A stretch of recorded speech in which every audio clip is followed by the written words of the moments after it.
Tom Aspinall says he was not joking when he said that Jon Jones is retired. Speaking to Independent, Tom said, "I want to keep my job, so I don't want to say too much. I've said what I said on other interviews and stuff. People think I'm joking, but it's the truth. I'm not the kind of guy to pull any media stunts or anything like that. What I'm saying is the truth. It will be announced pretty soon as far as I'm aware." Kayla Harrison has made weight at 135 pounds for the first time in her career and is ready to challenge Julianna Pena for the bantamweight title tomorrow. 135, the official weight for Kayla Harrison. Julianna Pena also made weight, and the co-main event is official. 135, the official weight for the champ Julianna Pena. Merab and Sean O'Malley also both made weight. 135, the official weight for Sean O'Malley. 134, the official weight for the champion Merab Dvalishvili. And with that, your UFC 316 main event is now official.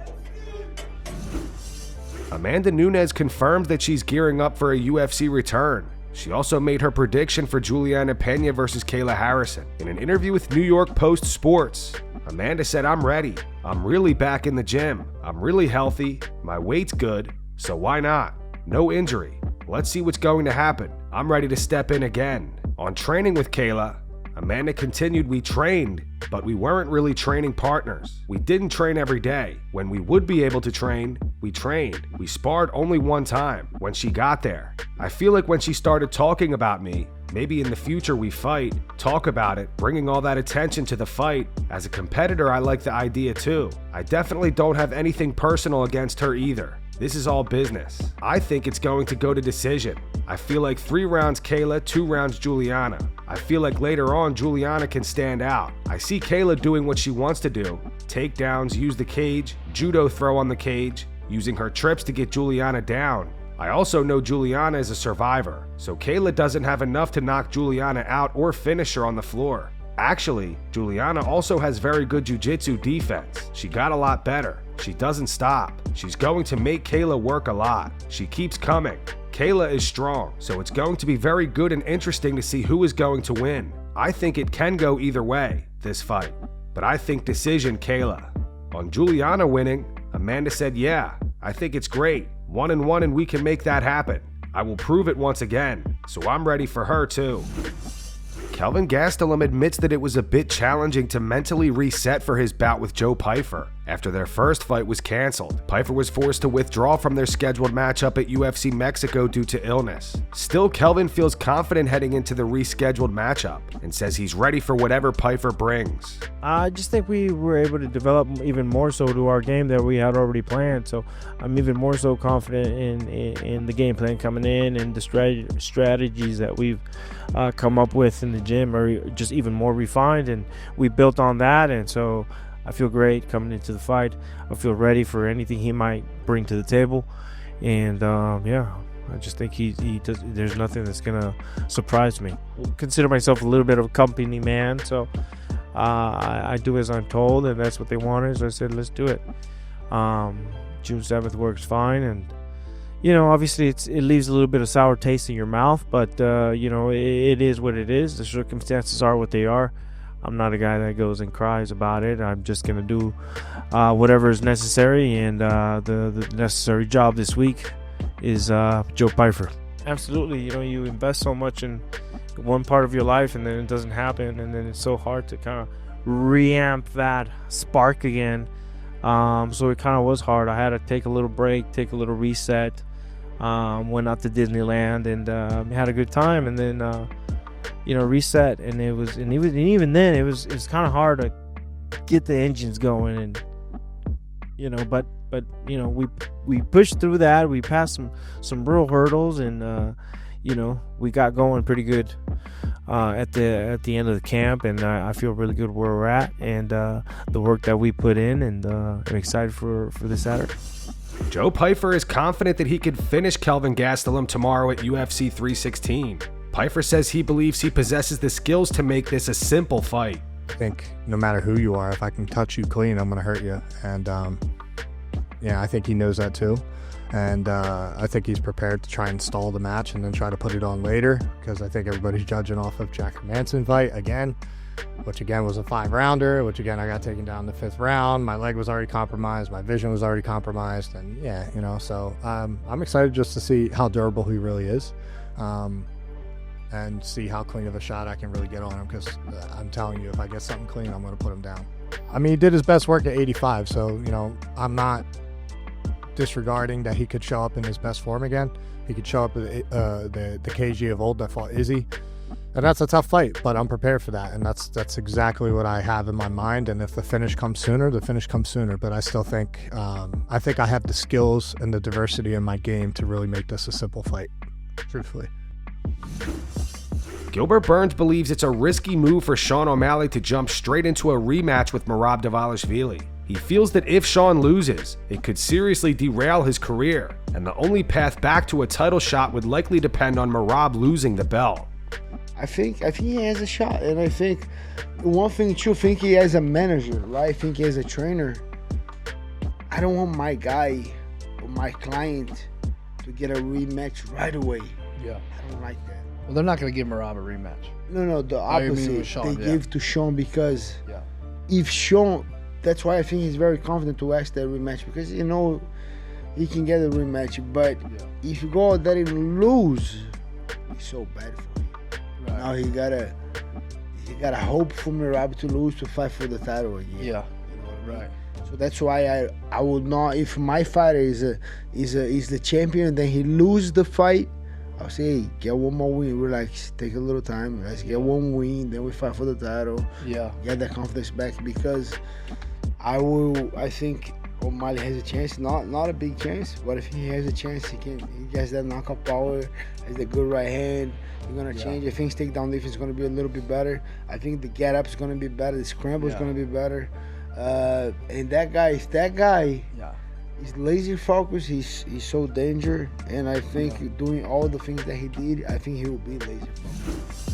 Kayla Harrison made an appearance on the Pound for Pound podcast this week alongside Kamaru Usman, ahead of her bantamweight title fight against Julianna Pena at UFC 316. Kayla says she feels like she's better everywhere, and Julianna just has a puncher's chance. One thing that you can't deny about Julianna Pena is that she's a dog. She finds a way to get it done, and she's done that. I mean, beating the GOAT. Julianna's best attribute, that's what she is. She's a fighter. She's gonna throw the kitchen sink at me. She's definitely a dog. I'm a dog too. I believe that I'm better everywhere. I can win this fight in standing, ground, grappling, all of it. I think that I'm the better fighter everywhere. I think she has a puncher's chance, as we all do. Look for my shots, look for my openings, pick them, and just don't brawl. But I plan to go out there and just systematically break her apart.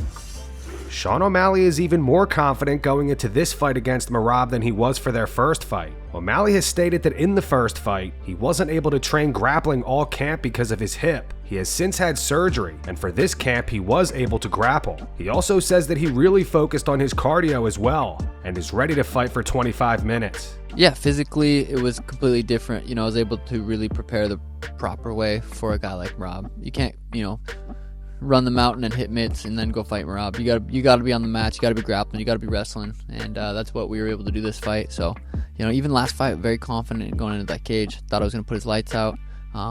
Didn't get the job done, but even more confident this time. Yeah, I think last fight, it was almost like a forced beef there rather than a real beef. The fight before that with Cheeto was like a real beef, and that one just wrestling, grappling, just being on the mats as much as possible. Cardio. If we're fighting the machine, I got to be able to push hard for 25 minutes and be able to wrestle. So that was it. Footwork's going to play a big role in this fight. That's one of my best attributes in every fight is my footwork, and I was lacking a little bit of that last fight. So I think this fight that'll play a big role. Belal Muhammad believes the UFC will book him versus Kamaru Usman if Usman gets past Joaquin Buckley at UFC Atlanta. Belal says he's cheering for Usman, but thinks Buckley will win. Right? Like, I think that's the fight that the same way where you're going to see like a lot of dominoes falling after that. Like, if Usman wins, that's the fight to make. There's no other fight that makes sense. And he looks good. He's posted videos. He's showing that he can do push-ups and stuff. So Let's see what he does out there against a guy like Buckley. I feel like Buckley's hungry, and I think that it's stylistically it's a tough matchup for Usman, right? Because he's been out for 2 years. Anytime you've been out that long, and then you're fighting somebody like Buckley who is hungry, who has been active, and who just, he got a lot of momentum right now. And I think he got a lot of momentum, a lot of confidence, and he knows that how big this fight is, especially in this division right now. You're going to need some big names on your resume. If you lose to Usman, it's going to be tough to come back from that one. So I think that I'm excited for it, man. I'm cheering for Usman, but I think Buckley ends up pulling it off. Jon Jones went on one of his long rants on X earlier this morning. He is now back in America after filming ALF Reality in Thailand for a few weeks. During the UFC 316 press conference last night, the crowd started to chant "Strip Jon Jones." Questions also for you. The fans made a petition to strip Jon Jones of the belt with almost 200,000 signatures. What are your thoughts on this? Las Vegas, I have no inside information, but I don't know that Jon Jones really gives a rip if they strip him.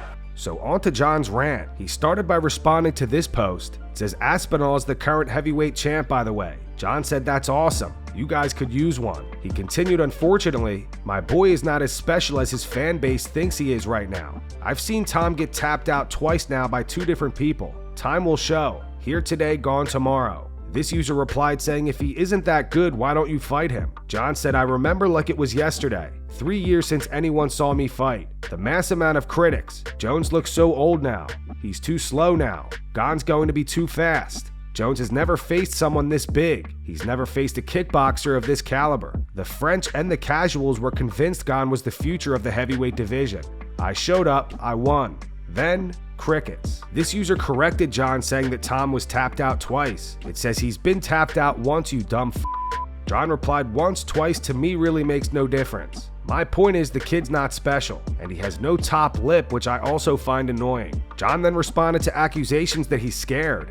He said it really has nothing to do with fear. The question I asked my close friends and family is how much higher can a person like me climbing this sport? The goal for athletes is to build a brand, and then take that brand and become so much more than an athlete. A lot of fans and fighters are not used to seeing someone go out on top the way I have. I get that it's uncomfortable, and I don't expect people to understand territories that they've never been.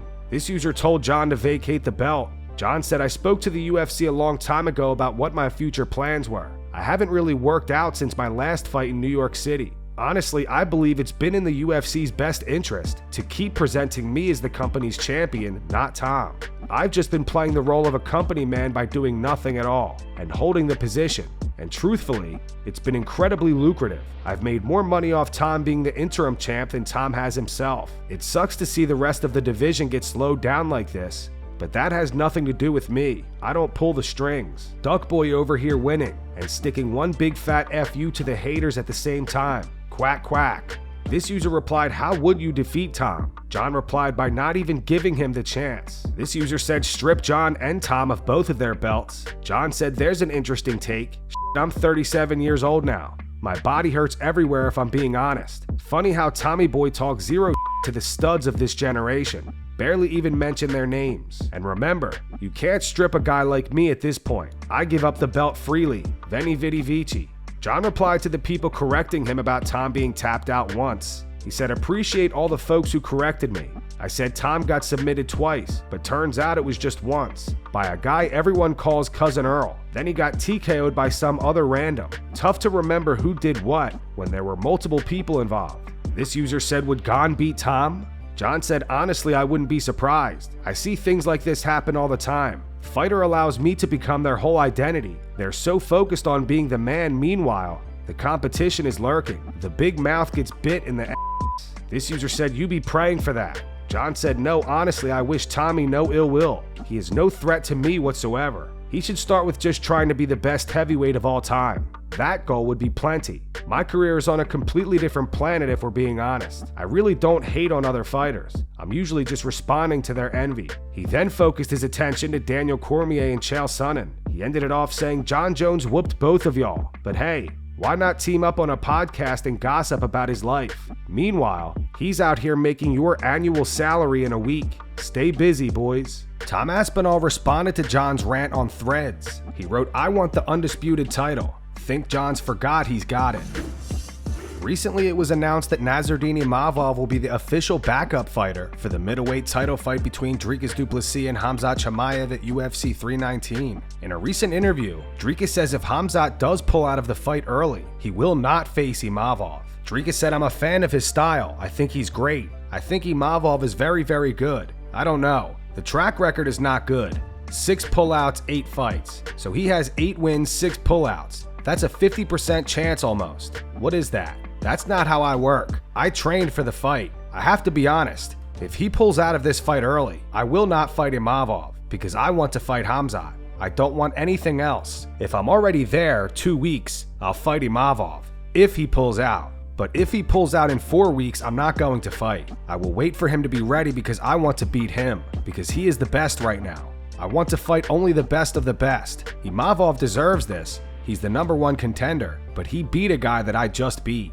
Imavov has responded to Dricus. On X, he wrote, "Thanks for the compliments, Dricus, but you're not John Jones. If something happens, you're not going to block anything. If you're not ready to defend, leave the place." And that's going to wrap it up for the news. Thanks for watching. For daily MMA news and content, subscribe to Full Mount MMA and click the bell icon to be notified when we post videos. Here are the 3 top comments from last video. The first one's from Craft Punk. It says, "Julianna got Tito Ortiz energy." The second one's in reference to Ian Gary saying that Leon Edwards should retire. It's from Alex. It says, "Who really cares what Ian Gary says?" And the final one's from Big Old Casual. It says, "Pena is living off that upset victory until the day she dies. Don't get me wrong, it was a crazy upset, but the rematch kind of showed what was supposed to happen and what will happen again." Those were the 3 top comments from last video. If you want to be featured in the next one, all you have to do is comment down below. And if you missed yesterday's news, click the video on screen right now to get caught up.